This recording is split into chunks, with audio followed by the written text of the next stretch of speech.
继续来看，基隆市政府针对着宗教团体推出福利的政策，只要有立案提出着计划办活动，就会当提补助25000块。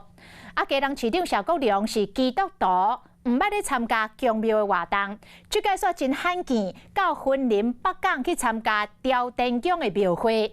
议员痛骂讲，这根本就是为着要来挽救可能会去防罢免的危机。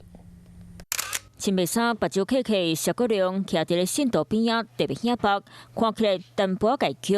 4号遗憾家人真侪金标，同齐到北港朝天宫拜拜。身为基督徒的邵国良徛伫咧庙内底，扣议员质疑含这条预算案有关系。基隆市府对高检的预算案内底，民政处拢总编800万预算，予地方的宗教团体。若是有立案提出计划办活动，就当摕到2万块的补助。平时不烧香，临时抱佛脚。基隆大家都知道，谢国良市长因为宗教因素的关系，是绝对不会出席公庙行程或是拜拜的。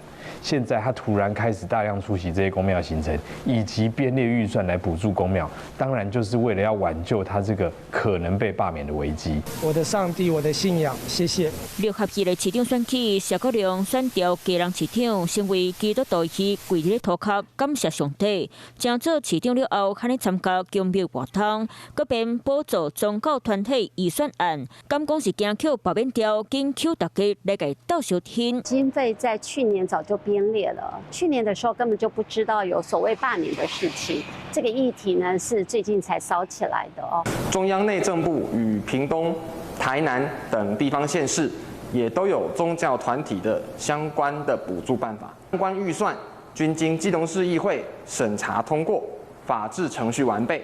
议员介斗讲话，宗教预算案去年就经过议会审查，不过如今罢免邵国良行动，会搁再补件予选委会。邵国良放下个人信仰，要用行动来争取市民的认同。Hello， 大家好，我是林文。想要抢先掌握最及时的新闻资讯吗？赶快订阅、按赞、开启小铃铛，锁定华视新闻的 YouTube 频道。